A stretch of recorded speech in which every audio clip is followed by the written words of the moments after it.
Welcome to Season 2 of the Soualichi Stories, presented by the Foresee Foundation and funded by UNESCO. The Soualichi Stories series includes tales of our island's beloved legends, history, and folklore, as told by exceptional Sint Maarten storytellers. Foresee Foundation is honored to share these stories as it brings people together and bridges the gap between generations. These stories remind us of our culture, our heritage, our one island. Through these stories, we hope you feel more connected as we strive to keep the art of storytelling alive. Please enjoy this next Soualichi story and all the other stories in our series, and let us know if there's any other particular story you would love to hear in the future. Enjoy!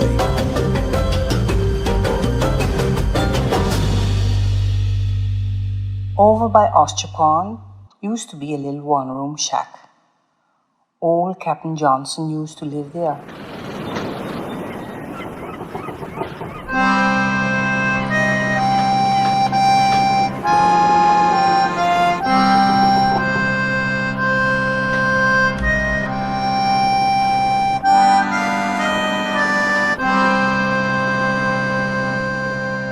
This shack had been a boathouse, where the fishermen used to keep their boats out of the weather. Captain Johnson had patched it up with pieces of old kerosene pans he had found on the bay side, where they had washed ashore. Captain Johnson, he had been first mate for years on a three-master that used to sail between the islands with salt, and he had loaded a lot of sugar from San Domingo and cotton from Statia and Sint Maarten to the States. Later he had come captain on the Santa Fe, a schooner that had a reputation that she could outsail anything on the seven seas. He had sailed for more than 30 years from island to island, carrying all kinds of cargo, cattle and sheep, dung and salt, and all such things that people could use. He had even carried a couple loads of rum to the States. He had never met up with any trouble with the customs, because they could never catch him.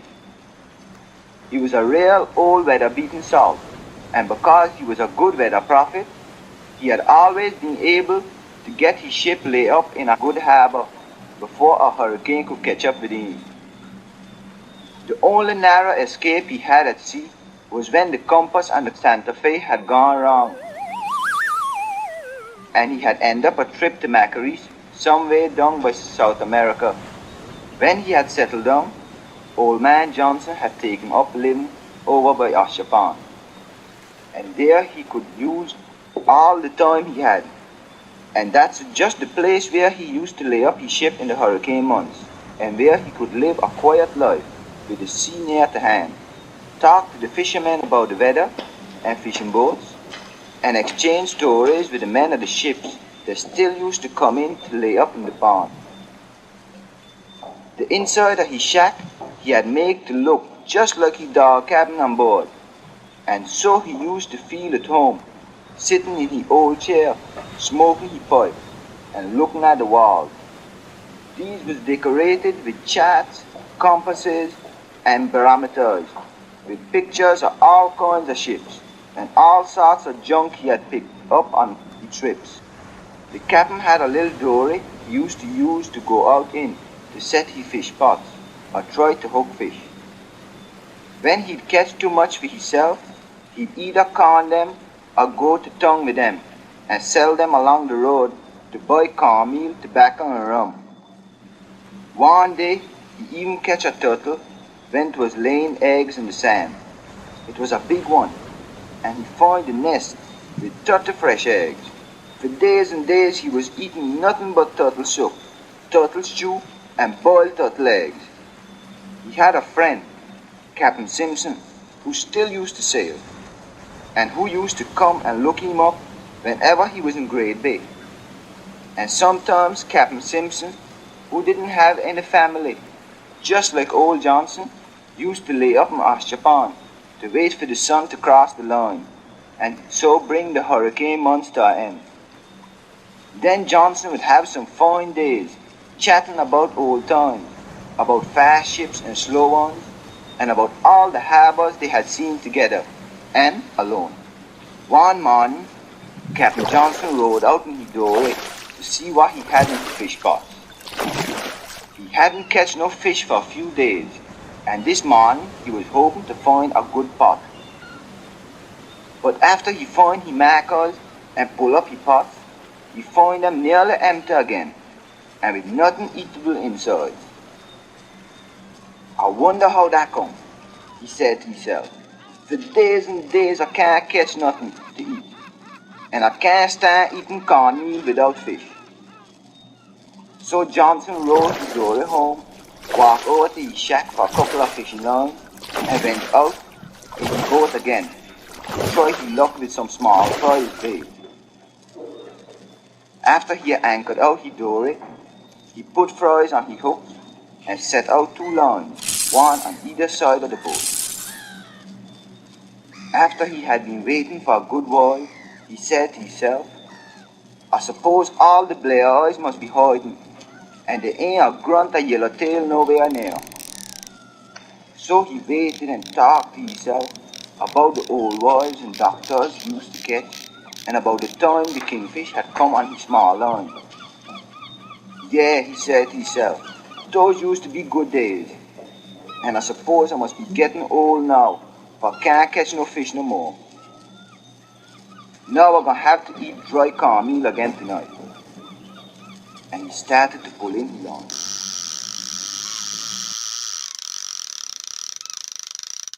When his first line was nearly in, he feel a jerk and bawling out, I got him, I got him. He pulled in faster. When he get his hook out of the water, he find a small little wee red snapper on it. So small that when he take it up to take it off of the hook, he could hold it in the palm of his hand. Please, Mr. Fisherman. Please, Mr. Fisherman. I ain't doing nothing, The red snapper called out. Please throw me back. I'm too small for you to eat. That is true, the captain said.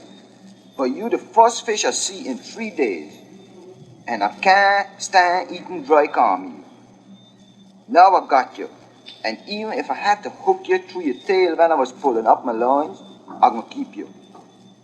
Throw me back, Mr. Fisherman, and you'll see that your luck will change. I'm gonna eat a lot of fish in your line and fish pots, and I'm gonna do it every day for you.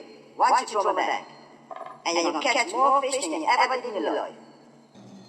All right, I'm gonna do it, Captain Johnson said. And so he take his hook out of the tail of the red snapper and throw him overboard.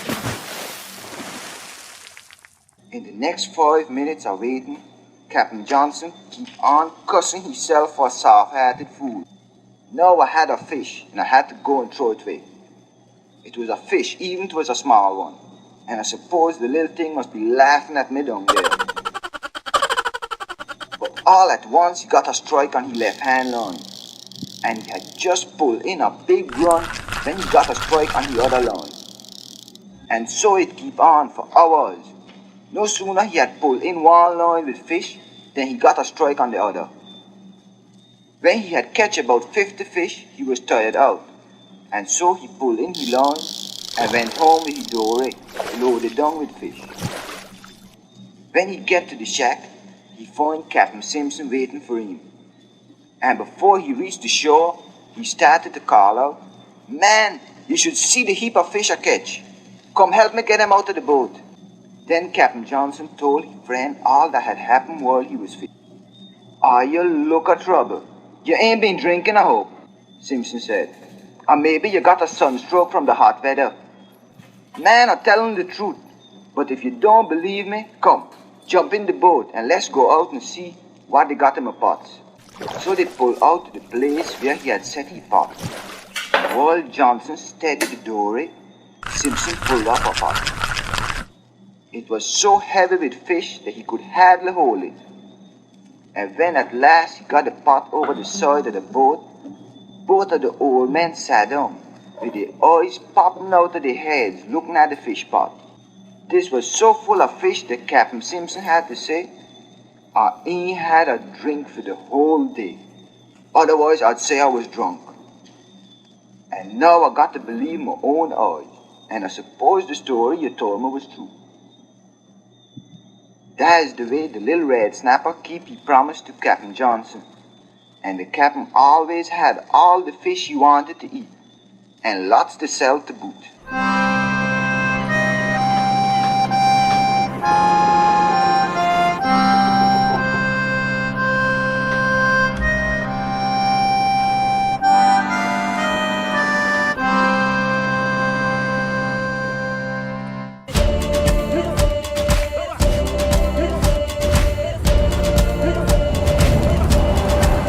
We hope you enjoyed this inspiring Soualichi story as presented to you by the Foresee Foundation and funded by UNESCO. We hope this story helped all of you feel more connected to the island and to each other. More information on the story and schedule can be found on Foresee's website and Facebook page. We look forward to connecting again with you soon in our next Soualichi story.